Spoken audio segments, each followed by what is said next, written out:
히브리어 8674개 단어와 신약 단어 5624개 단어 중에서 191번에 해당하는 헬라어의 아코라는 단어를 여러분과 같이 은혜를 나눠보도록 하겠습니다. 이 아코라는 단어는 듣다 이렇게 생각하면 돼요. 여러 가지 의미가 있는데 그냥 듣다 이 의미로 보시면 헬라어 중에 191번째 해당하는 오늘 이 단어는 여러분들이 신앙생활하면서 쉽게 알 수 있는 무엇을 들을 것이냐 여기서부터 생각을 하시면 돼요. 아코라는 단어 듣다. 뭘 들으시겠어요? 복음을 들으시겠죠? 오늘 제가 말씀 전하는 내용도 들으시겠죠? 제가 말씀 전하는 내용이 어디 기록되어져 있는 성경에 기록되어진 복음의 말씀. 왜 들어야 되는가? 이런 부분에서 여러분과 같이 이 단어의 뜻을 같이 생각해 보도록 하겠습니다. 이 단어는 아코 이렇게 하고 여러 단어가 파생되어져 있어요. 지금 여러분들이 화면을 통해서 보듯이 이 단어는 거의 듣다. 중간에 이렇게 순종하다, 복장하다 이런 뜻의 의미가 담겨져 있습니다. 이런 것 빼고는 거의 듣는다 이런 뜻에서 단어들이 그 뜻을 내포하고 있습니다. 이 아코라는 단어 이 부분을 보시면 돼요. 요한복음 1장 37절. 두 제자가 그의 말을 듣고 예수를 쫓거늘. 자, 두 제자가 그의 말을 들었다는 거예요. 그가 누구예요? 여기서 예수 그리스도를 말하는 것이죠. 예수님을 따랐다는 거죠. 근데 이 두 제자가 됐다 이런 결론적인 의미에서 듣고 제자가 됐다 이런 의미로 보셔야죠. 듣고 누구의 말씀을? 그리스도의 말씀. 그리스도의 말씀을 들었다는 것은 곧 예수 그리스도를 영접했다는 거죠. 오늘 주일 이 시간에 여러분도 이 시간에 나와서 예배 드리는 게 뭐예요? 예수 그리스도를 듣고 나서 예수 그리스도를 영접하고 나서 교회 다니기 시작하고 주일 성수를 하시면서 이 시간에 하나님 말씀 듣는 거죠. 그래서 들었다 이런 의미는 뭐냐면 복음이 전해져서 들려졌다 이런 의미로 받아들이시면 아주 이 아코라 단어가 아주 명확하게 의미를 깨달을 수 있을 거라고 저는 생각이 듭니다. 그래서 그 다음에 요한복음 5장 28절입니다. 이를 귀히 여기지 말라. 무덤 속에 있는 자가 다 그의 음성을 들을 때가 오나니. 무덤 속에 있는 자가 음성을 듣는다. 두 제자가 그 말을 듣고 이릅니다. 근데 이 두 제자는 뭐예요? 예수 그리스도를 영접하고 나서 살아났다 이런 의미죠. 그래서 예수 그리스도를 영접하기 전에 우리가 생물학적이나 물리적인 죽음을 얘기하는 것이 아니라 예수 그리스도가 없으면 허물과 죄로 죽었다 이렇게 들었더니 예수 그리스도를 영접했더니 어떻게 됐다는 거예요? 살아났다 이런 부분. 허물과 죄로 죽었던 너희가 살았다 이 의미를 생각하셔야지 요한복음 5장 25절의 내용을 깨달을 수 있대요. 진실로 죽은 자들이 하나님의 음성을 듣다. 죽은 자들이. 25절 먼저 죽은 자들이 하나님의 음성을 들었다. 그게 28절에 무덤 속에 있는 자가 뭐예요? 하나님 아들의 음성을 들을 때가 오고. 들었더니 뭐예요? 예수 그리스도를 영접했다. 이런 의미로 성경을 해석해야지 성경 측이 않은 물리적인 죽음에서 살아났다. 우리가 일반적으로 얘기하는 부활의 의미로 생각하면 안 돼요. 살아났다, 죽었다 이렇게 이야기할 때 성경에서 이야기할 때 아주 중요한 구절이에요. 에베소서 2장 1절의 의미. 이 의미를 갖다 놓지 않는다 그러면 예수 그리스도가 2000년 전에 죽었다 살아나는 의미로 다시 무덤 속에서 살아날 것이다 이런 얘기를 했을 때 뭐예요? 너무 2000년이라는 오랜 시간이 걸렸대요. 그러면 예수 그리스도나 하나님이 너무 능력이 없대요. 2000년이 걸리도록. 사람들이 성경을 모르니까 앞으로 무덤 속에 있는 자가 살아난대. 그러면 얘기하는 것처럼 앞으로 살아나는 사람, 무덤 속에서 물리적인 살아남을 얘기한다면 에베소서 2장 1절을 허물과 죄로 죽었던 너희를 살렸다, 이 의미를 그렇게 말씀하시는 분은 이 에베소서 2장 1절의 의미를 잘 해석해 줘야 된다. 그렇지 않다면 이 의미가 달리 해석되어진다. 근데 살아나는데 어떻게 살아나요? 들어야지 살아난다는 거예요. 듣지 않고는 살아날 수 없대요. 허물과 죄로 죽었던 너희가 살린다, 그 중간에 뭐예요? 아코라는 단어가 들어가야 된다. 허물과 죄로 죽어 있는 너희가 뭐예요? 그의 말을 듣고 예수님을 쫓아갔다는 건 뭐예요? 살렸다는 의미인 거죠. 그래서 이 아코라는 의미의 굉장한 중요한 의미는 예수 그리스도에 대해서 소문을 들었다는 거죠. 예수 그리스도에 대해서 들려줬다는 거죠. 저도 누군가로부터 먼저 영접한 분으로부터 예수 그리스도 믿으세요, 이것을 구했다는 거예요. 그래서 살아났다는 거예요. 그래서 이 의미가 잘 생각나야 아셔야지 이 아쿠의 의미가 살아난다는 거예요. 요한복음 5장 25절 28절. 진실로 진실로 너희에게 이르노니 죽은 자들이 하나님의 아들의 음성을 들을 때가 오나니 곧 잇따라 듣는 자는 살아나리라. 이를 기이 여기지 말라. 무덤 속에 있는 자가 다 그의 음성을 들을 때가 오나니. 자, 보십시오. 하나님의 음성을 들었어요. 그게 이때라는 거예요. 듣는 자가 살아나리라. 이때가 언제? 허물과 죄로 죽었던 너희가 살리라. 이 의미가. 그래서 제가 중간에 아쿠어가 들어가야 된다고 이렇게 말씀드린 거예요. 죽은 자, 28절에서는 무덤 속에 있는 자, 응치시키는 거죠. 성경은 이런 내용이 되게 많아요. 앞에선 죽은 자라고 그러고 무덤이란 죽었다는 의미를 이끌고 온 거죠.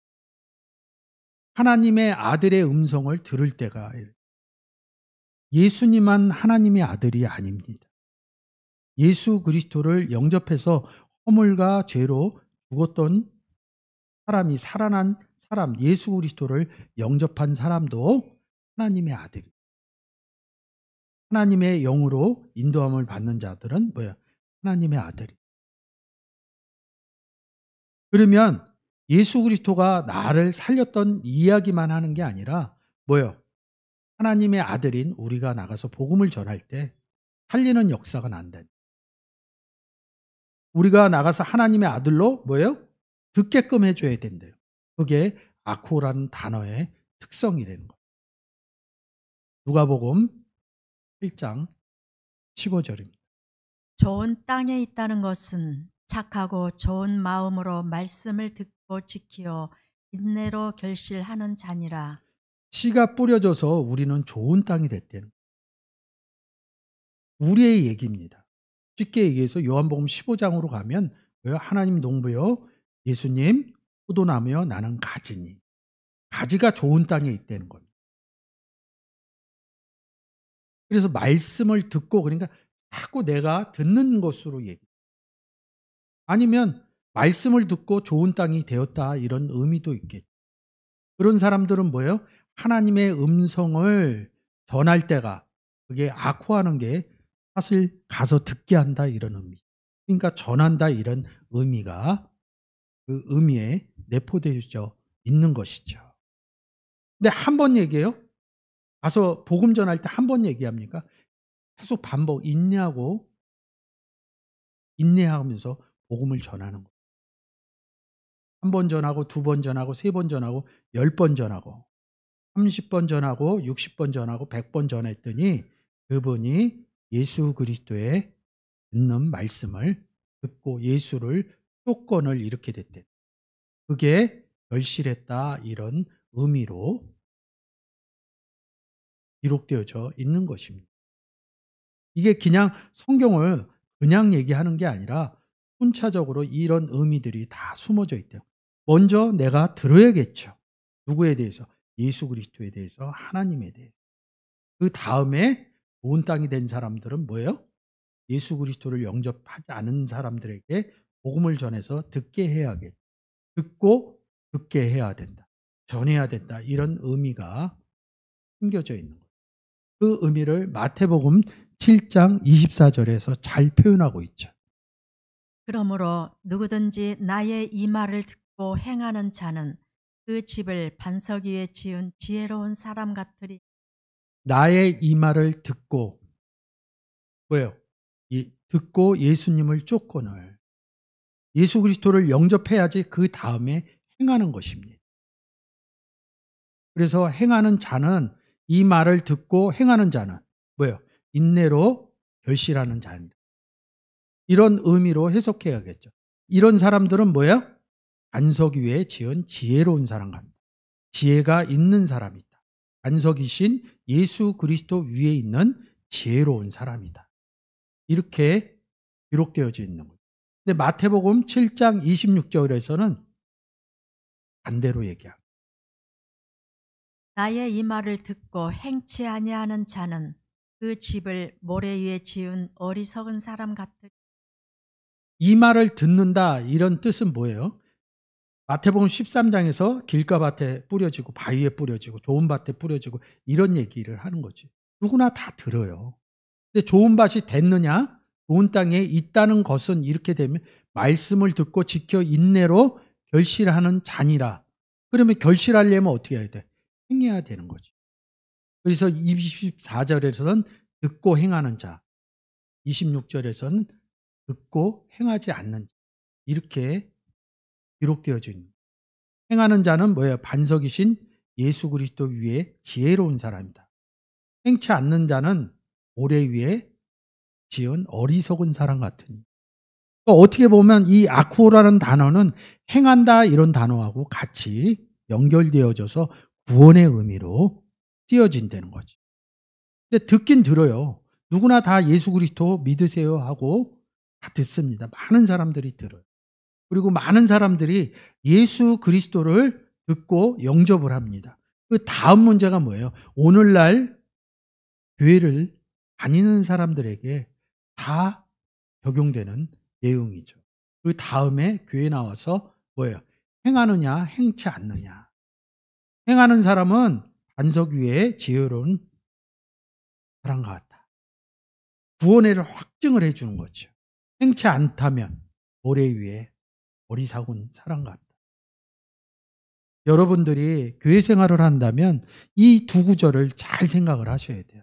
정말로 영접을 하고 내 안에 예수 그리스도가 있고 내 안에 하나님이 계신다 그러면 행하는 삶을 하셔야 됩니다. 2000년 전 예수 그리스도께서 이 땅에 오셔서 하신 일은 행하는 일뿐이 없어요. 구원의 복음을 전한 그 외의 일은 절대 없습니다.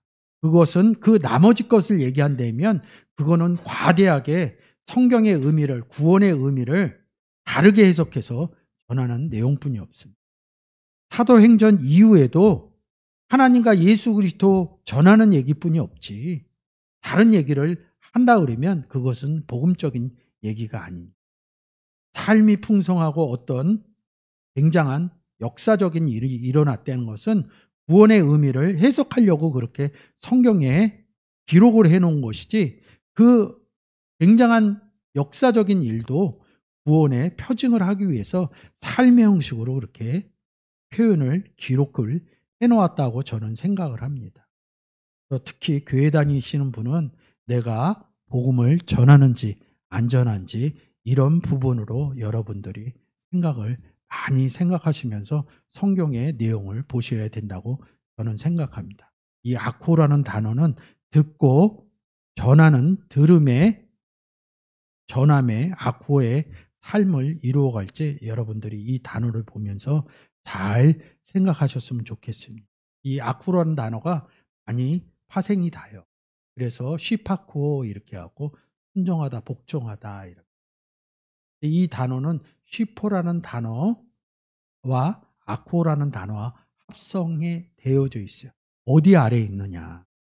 그리스도 아래에 있다 이런 뜻입니다.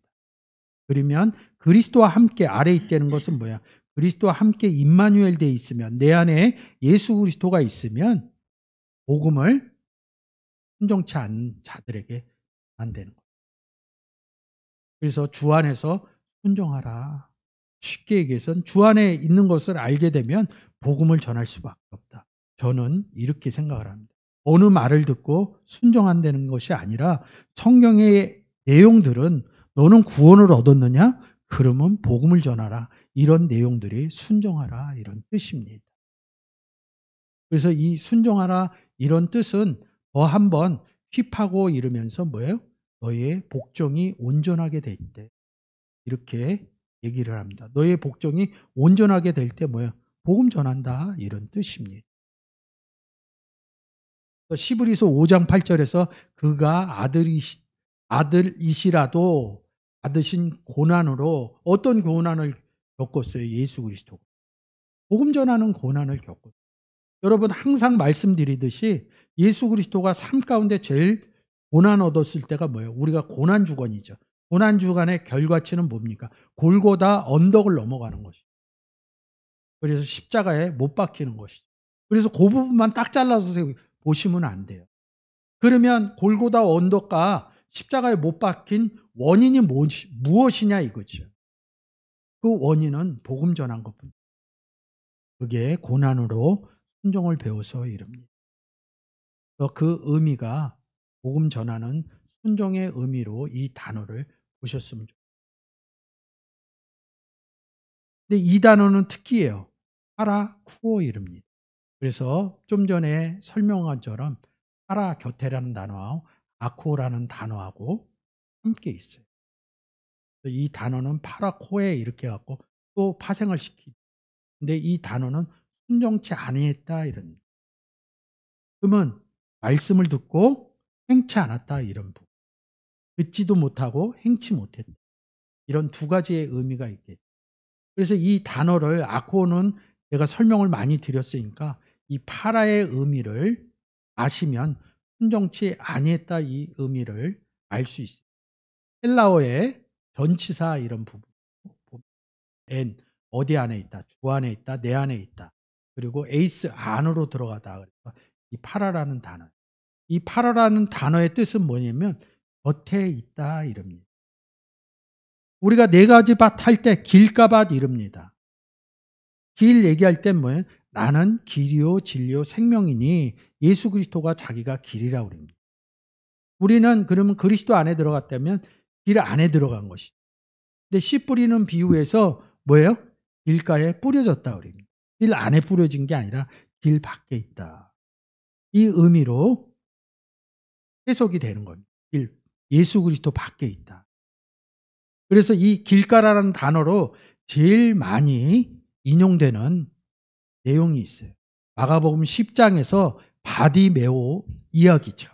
바디메오가 예수 그리스도가 여리고에 이르렀을 때 소리를 막 질러요. 근데 어떻게 써 있냐면 길가에 앉아 있다가 소리를 질른다. 길가에. 길이신 예수 그리스도 안에 못 들어갔다 이런 표현입니다. 그래서 다윗의 자손이요 이렇게 이야기를 합니다. 52절 가서 예수 그리스도가 이렇게 얘기합니다. 내 믿음이 너를 구원하였다. 그래서 이 바디메오가 구원을 얻었어요. 그러니까 뭐예요? 소리를 질러서 구원을 얻은 게 아니라 구원을 얻었다 이 의미가 뭐예요? 영접했다. 아주 간단한 기본적인 의미를 끌고 오지 못합니다. 막 어떤 행위를 해서 구원을 얻은 거로 생각을 합니다. 간단합니다. 예수 그리스도 영접해서 구원 얻었습니다. 그랬더니 이 바디메오가 예수 그리스도를 쫓아갑니다. 아콜리우 데오 이라 길과 합성되었다는 단어가 아콜리우 데오라는 단어. 근데 어디에서 쫓냐면 길에서 한글로는 길에서 이릅니다. 46절에 소리를 지를 때는 파라텐 오던 이릅니다. 길가에서 이릅니다. 예수 그리스도 통해서 구원을 얻고 어디에서 길에서가 아니라 엔텐 호도 이릅니다. 길 안에 들어갔다 이런 표현으로 써요. 성경은 이렇게 정확해요. 그래서 보시는 것처럼 파라라는 단어는 여러 가지의 의미도 있지만 길가, 구원받지 못한 상태로 표현하는 것도 있죠. 이 카타라는 단어 밑에 있는 단어도 뭐예요? 예수 그리스도를 따라갔다. 마태복음은 뭐예요? 카타 마태 이럽니다. 사복음서를 얘기할 때 카테 마타 따라갔다 이런 의미도 있고 예수 그리스도 아래에 있다 그런데 또 반대적인 의미가 뭐야? 대적하다 이럴 때 할 때 카타라는 단어를 씁니다. 그래서 파라의 의미와 카타의 반대적인 의미도 성경에 숨어져 있다는 거죠. 그래서 오늘 파라 아쿠어는 순종치 않았다. 순종치 않았다는 뭐예요? 예수 그리스도의 말씀을 듣지 않았기 때문에 전할 수도 없었다. 반석 위에 지은 사람, 모래 위에 지은 사람 할 때 이 파라는 모래 위에 지은 순종치 않는 결론적으로 보면 뭐예요? 예수 그리스도를 영접을 못했다. 구원을 못했다. 이런 의미에서 이 파라 아쿠어는 순종하지 못한다. 이런 의미로 성경을 해석하시면 됩니다. 여러분들이 잘 아시듯이 이 아쿠어라는 단어를 통해서 저희는 들었습니다. 그리고 다른 사람들이 들을 수 있도록 아쿠어할 수 있는 여러분들이 되셨으면 좋겠습니다. 고린도 후서죠. 한번 읽어주세요. 무익하나마 내가 부득불 자랑하노니 주의 환상과 계시를 말하리라. 내가 그리스도 안에 있는 한 사람을 아노니 그는 14년 전에 셋째 하늘에 이끌려 간 자라. 그가 몸 안에 있었는지 몸 밖에 있었는지 나는 모르거니와 하나님은 아시느니라. 내가 이런 사람을 아노니 그가 몸 안에 있었는지 몸 밖에 있었는지 나는 모르거니와 하나님은 아시느니라. 그가 낙원으로 이끌려 가서 말로 표현할 수 없는 말을 들었으니 사람이 가히 이르지 못할 말이로다. 내가 이런 사람을 위하여 자랑하겠으나 나를 위하여는 약한 것들 외에 자랑하지 아니하리라. 내가 만일 자랑하고자 하여도 어리석은 자가 되지 아니할 것은 내가 참말을 함이라. 그러나 누가 나를 보는 바와 내게 듣는 바에 지나치게 생각할까 두려워하여 그만두노라. 이 본문을 인용해서 얘기를. 근데 이걸 읽으면서 그냥 셋째 하늘에 이끌려갔다. 낙원에 이끌려갔다.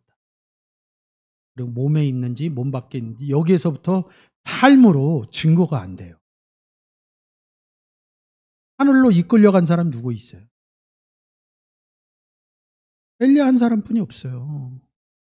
에녹은 동행했다 이러는데 그냥 하늘로 올라갔다 이렇게 해석한. 본문 가서 잘 안 읽어요. 그래서 엘리야하고 에녹하고 에녹은 하나님과 동행했지 하늘로 올라가지 않아. 우리는 못 올라갔거든. 올라가고 싶거든. 여기서 성경을 보는. 그러면 성경 전체가 보이지 않아. 성경은 한 구절 한 구절 보셔야 됩니다.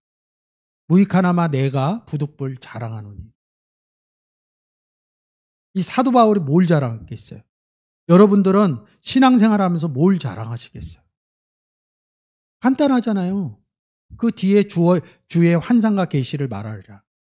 환상과 계시에 꽂혀서 자랑하는 게 뭐예요? 자랑하는 게 말하는 거 아니에요?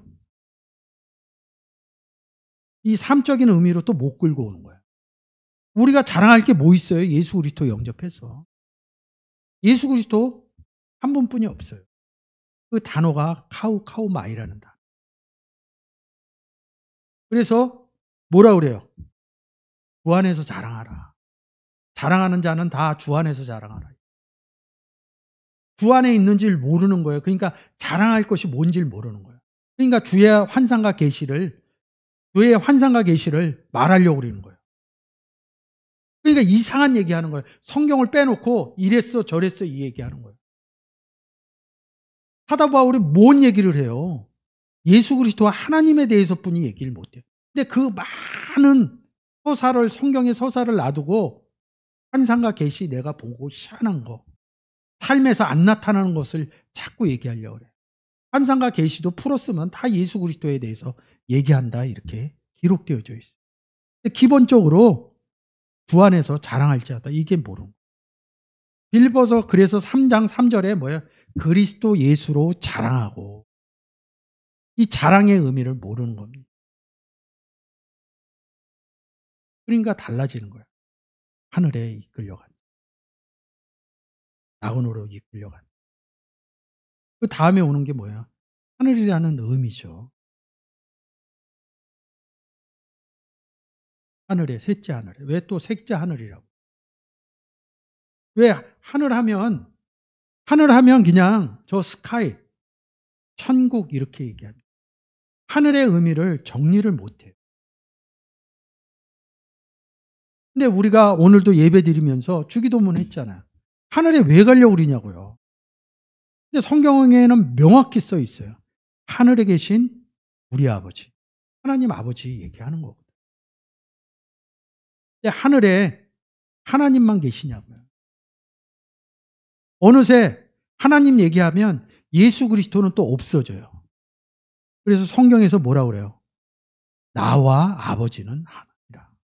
그럼 마태복음 6장의 내용으로 하늘에 계신 우리 아버지, 그러면서 나와 아버지는 하나다. 그러면 예수 그리스도도 하늘에 계신다 이럽니다. 근데 이 하늘에 계신 아버지와 하늘에 계신 예수님이 요한복음 3장 13절에 뭐라고 그러냐면 하늘에서 내려온 자 외에 하늘로 올라간 자가 없다. 이렇게 말씀하고 계시죠. 하늘에만 계시면 되는데 왜 내려오시냐 이거예요. 하늘에 반대되는 의미는 땅이죠. 땅에 내려왔다는 거예요. 근데 예수 그리스도가 이 성경에서 제일 많이 하는 역할이 뭐예요? 구원의 역할이라고. 예수 그리스도를 영접하는 거죠. 그리스도 안에 들어가는 거죠. 우리 안에 예수 그리스도가 들어오는 거죠. 어디에 계시다가? 하늘에 계시다가 저 안으로 영접하는 사건이 일어나는, 땅에 내려오는 거죠. 그래서 지금 제가 읽었던 것처럼 하늘에서 내려온 자 외로 하늘로 올라간 자가 없다. 예수 그리스도가 내려와갖고 왜 다시 하늘로 올라가냐, 이 부분에서 생각을 안 하는 거예요. 나를 데리고 하늘로 올라가는 거예요. 그래서 제가 이렇게 표현을 해놓은 거예요.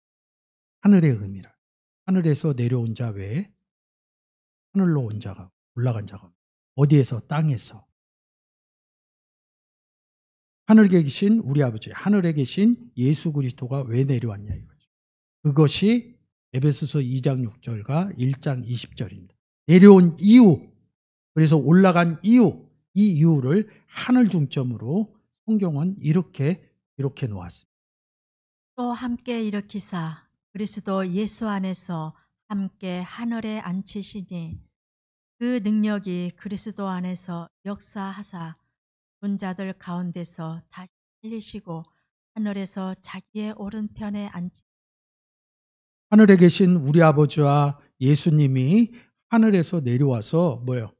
죽은 자 가운데서 다 살리시고, 그래서 하늘로 데리고 올라간 자는 예수 그리스도뿐이 없다. 누굴 데리고? 죽은 자 가운데서 살려서 뭐예요? 하늘 자기 오른편에 하나님과 같이 앉혔다. 그래서 우리가 하나님과 예수님과 나와 함께 임마누엘 된 상태다. 하늘에 있는 상태다. 이 부분이 오늘 이 내용을 보고 좀 깨달아지셨습니다.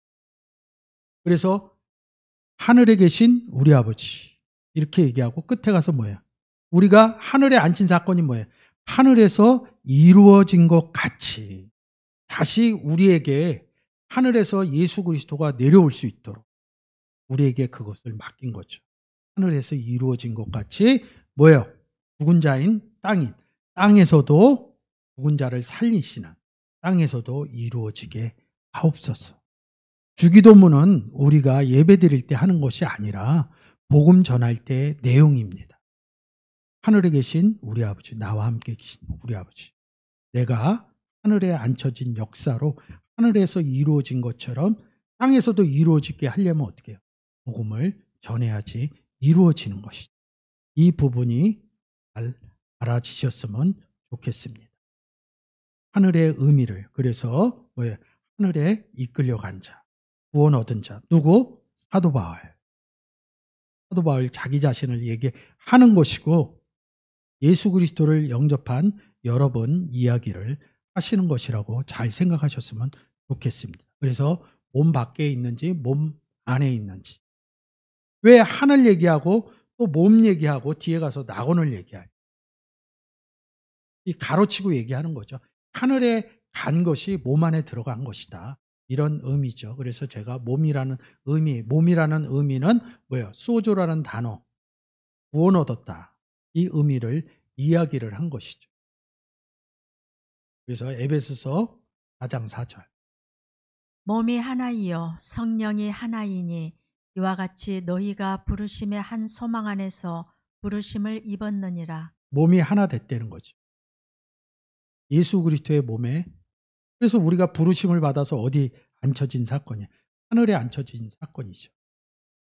근데 이 몸의 의미를 잘 생각하셔야 돼요. 고린도전서 6장 19절.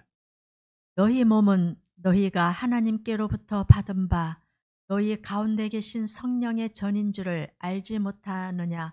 너희는 너희의 것이 아니라. 우리가 예수 그리스도를 받았지 몸을 받았다 이런 표현은 잘 쓰지 않아요. 예수 그리스도를 영접했다 이런. 너희 몸은 너희가 우리가 하나님께로 받은 게 뭐예요? 하나님이 세상을 이처럼 사랑하사 누굴 주신 거예요? 독생자 주신 거죠. 예수님 주신 거죠. 이것은 쉽게 알아들을 수 있어요. 근데 이 고린도전서 6장 19절에서는 예수 그리스도의 몸을 주었다 이랍니다. 그래서 에베소서 우리가 읽은 것처럼 몸이 하나 됐다. 예수 그리스도 안에 하나님과 우리가 함께 되어져 있다. 임마누엘 된 상태를 얘기하는 거죠.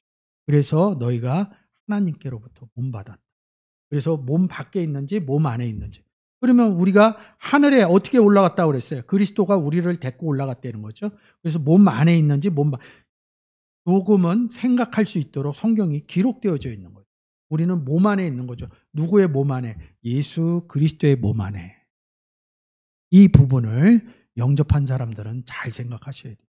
근데 우리는 보통 내 안에 예수 그리스도가 있어요. 내 안에 하나님이 있어요. 근데 성경은 전체 뭐라고 그래요? 그리스도 예수 안에서, 하나님 안에서 이렇게 기록되어져 있습니다. 그 의미가 잘 깨달아지셨으면 좋겠어요. 너희 몸은 하나님께로 받았다. 이 의미도 몸적인 의미로 받아들였으면 좋겠습니다. 그래서 고린도전서 12장 27절에 너희는 그리스도의 몸이요 지체의 각 부분이다. 그리스도 안에 들어간 부분을 이렇게 기록을 해놓은 것이죠. 제가 이런 부분 기록해서 여러분들한테 보내드리는 거예요. 근데 이런 사람을 내가 안다 이럽니다. 근데 그가 낙원으로 이끌려갔다 이럽니다. 2절에서는 뭐라 그래요? 하늘로 이끌려갔다. 하루파조 같이 씁니다. 여기 보시면 뭐예요? 뭐를 씁니다. 아우리스트 시제 제가 그래갖고 얘기하죠. 과거의 때가 언제인지는 모릅니다. 이 아우리스트 시제를 쓸 때는 구원의 의미를 씁니다. 헬라어 공부하신 분들은 다 알고 계시죠. A라는 부호로 아우리스트 시제, 과거 우리식으로 생각하면 저가 구원 얻은 게 현재죠. 구원 받은 게 오늘 전이죠. 어제죠. 그래서 그걸 오늘 현재 기준으로 볼 때는 과거 이런 부분. 낙원 이름입니다. 낙원이라는 단어. 파라데이소스. 근데 이 의미를 보지 않아요. 파라다이스 이름입니다. 그냥 우리가 세상에서 생각하는 낙원의 의미로 본대. 누가복음 24장 43절. 예수께서 이르시되 내가 진실로 내게 이르노니 오늘 내가 나와 함께 낙원에 있으리라 하시니라. 그래서 십자가에 달린 사건으로 봐요. 우리는 예수 그리스도와 함께 있어요. 근데 오늘의 문장이 뭐예요? 하늘과 낙원과 몸이죠. 하늘로 이끌려갔다 제가 앞에서 설명드렸죠. 하늘에 앉힌 사건. 근데 하늘 하루파조했다. 파라데이시스 하루파조했다. 그럼 뭐예요? 하늘에 있다 이런 뜻이죠. 그러면 내가 나와 함께 낙원에 있으리라. 그러니까 우리가 생각하는 파라다이스를 생각하는 거예요. 너는 구원 얻었다 오늘. 이 의미로 기록되어져 있다. 그래서 낙원에는 뭐가 있어요? 생명나무가 있죠. 그래서 잠언 3장 18절입니다. 지혜는 그 얻은 자에게 생명나무라. 지혜를 가진 자는 복되도다. 근데 지혜를 고린도전서 1장 24절에서 뭐라고? 그리스도는 하나님의 능력이요. 지혜는 그리스도다 이렇게 얘기합니다. 근데 잠언 3장 18절에서 지혜는 생명나무다 이렇게. 성경은 이렇게 문장으로 등치시키는 내용들이 굉장히 많아요. 그래서 성경의 내용을 알지 못하고는 성경을 제대로 풀어낼 수는 없어요. 잠언 11장 30절. 의인의 열매는 생명나무라. 지혜로운 자는 삶을 얻는. 열매도 생명나무다. 이 의미로 생각을 하시면 되죠. 그래서 계시록 22장 14절도 그 의미에서 보시면 이 내용들이 보여지게 됩니다. 계시록 2장 7절입니다. 귀 있는 자는 성령이 교회들에게 하시는 말씀을 들을지어다. 이기는 그에게는 내가 하나님의 낙원에 있는 생명나무의 과실을 주어 먹게 하리라. 오늘 고린도후서 12장에서 뭐예요? 하늘과 몸과 낙원을 등치시켰죠. 하늘에 하나님의 낙원, 하늘에 있는 생명나무인 지혜인 그리스도를 주어 먹게 하리라. 우리가 생각하는 그런 낙원이 아니라는 거죠. 이 낙원의 의미는 이 문장에서 보면 뭐예요? 하늘과 같은 곳이래요. 하늘에 누가 계시다고 그랬어요? 예수 그리스도, 하나님. 그 의미로 보시면 이 파라데이시스가 우리가 얘기하는 파라다이스 섬을 얘기하는 게 아니라 구원 얻은 하늘을 이야기하는 거라고 여러분들이 볼 수 있는 것이죠. 그 의미가 알지 않으면 그냥 세상적인 의미의 파라다이스 섬, 아주 평안한 삶, 구원의 의미로 생각해낼 수 없다는 거죠. 이런 부분들이 잘 알아지셔야지 여러분들이 성경을 볼 수 있는 눈이 생긴다는 거죠. 말할 수 없는, 말할 수 없다. 이 사도 바울이 하늘로 올라갔어요. 올라갔는데 이 사도 바울은 바리새인 중에 바리새인이에요. 모세의 오경을 거의 외웠던 사람이에요. 역사적인 의미와 문자적인 의미로 알고 있었다는 거죠. 성경을 거의 다 외운다고 그러더라고요. 근데 아나니아로부터 안수받고 눈꺼풀이 벗겨지면서 성경의 얘기를 들었더니 하늘의 의미도 스카이의 의미가 아니라 뭐예요? 하나님이 계신 구원의 의미로 깨달아요. 그러니까 가히 이룰 수 없다는 거예요. 말할 수 없다는 거예요. 처음에는 말할 수 없어요. 이런 내용. 이 말할 수 없다 이런 단어가 아르레토스라는 단어.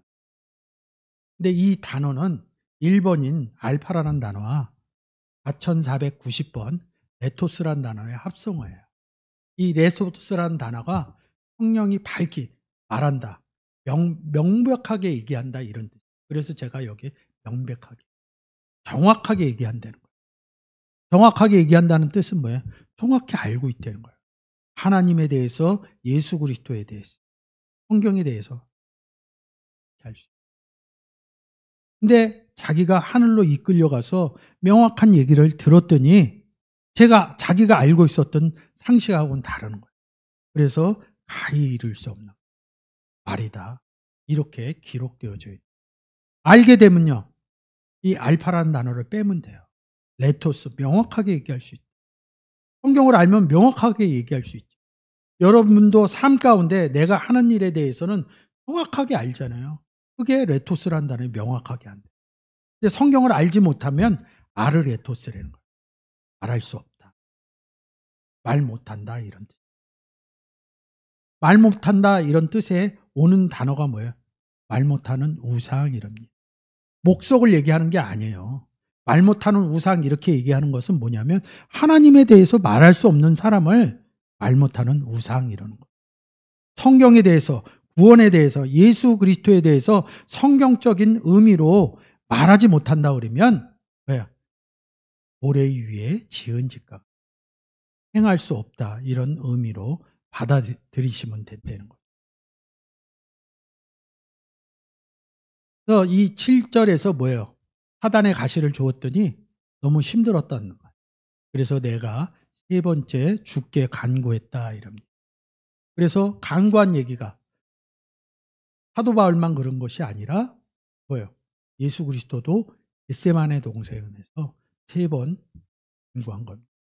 그래서 엎드려 기도했다. 두 번째 나아 세 번째 동일한 말씀으로 기도했다. 그 다음에 하나님 뜻대로 이루어지는 이 내용들을 기억해 놓은 것이죠. 똑같아요. 사도 바울도. 그래서 그 다음에 오는 게 뭐야? 19절의 의미로, 아니 9절의 의미가 오는 거죠. 응? 내게 이르시기를 내 은혜가 족하다 이럽니다. 그리고 여기 콜론을 지킵니다. 내 능력이 약한 데서 온전해지는 게 아니에요. 그래서 사람들은 자꾸 약해지려고 그래. 나는 약한, 그런 의미가 아닌다. 원문은 약한데 안에서 온전해진대. 복음을 전할 때 어디에 전하느냐? 병든 안에서. 그래서 그리스도의 능력으로 이렇게 기록되어져 있는 거예요. 10절에서 한 번 더 얘기하는 거예요. 내가 기뻐해요. 내가 강하다 이렇게 얘기합니다. 근데 내가 왜 기뻐해요? 약한 것들 안에다 복음을 전했어요. 복음을 전했더니 뭐예요? 온전해졌다, 구원 얻었다 이런 소리입니다. 능력받는 똑같은 의미입니다. 그래서 NN 이렇게 써요. 근데 약한 것 안에다 왜 기뻐하느냐? 그리스도를 위하여 이럽니다. 휘페로 크리스투. 예수 그리스도를 위하여, 예수 그리스도를 위한다는 게 뭔지를 모르는 거예요. 1절에 뭐예요? 내가 자랑한다 이거예요. 뭘 자랑하는 거냐 이거죠. 예수 그리스도를 자랑하는 거죠. 예수 그리스도를 위해서, 복음을 위해서, 구원을 위해서 자라는 거죠. 그래서 약한 것들 안에, 능욕 안에, 궁핍 안에, 가난한 것 안에, 핍박 안에, 곤란한 것 안에 예수 그리스도를 위하여 자랑해서 전했다. 그래서 기뻐한다는 뜻입니다. 한글적인 의미로 보시면 안 돼요. 그래서 여기 이는 약한 것 안에 내가 강합니다. 강한 것을 전한다. 이런 뜻이 함축적인 거예요. 나는 약한 사람이야. 이런 뜻이 아닙니다. 예수 그리스도와 하나님과 함께 있으면 강한 사람입니다. 이 약한 아스테니아, 병들었다. 예수 그리스도가 왜 병들어요?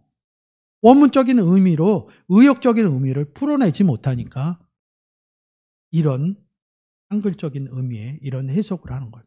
아닙니다. 예수 그리스도를 영접한 사람들은 강한 사람들입니다. 이 의미들이 잘 생각나셨으면 좋겠습니다. 오늘 이 시간을 통해서 병든 사람, 능욕을 받은 사람, 가난한 궁핍한 사람, 복음이 없어서 핍박받고 있는 사람, 복음이 없어서 곤란을 겪고 있는 사람들에게 복음을 전해서 기뻐하는 삶을 전하시는 여러분들이 되시기를 주의 이름으로 축원드립니다.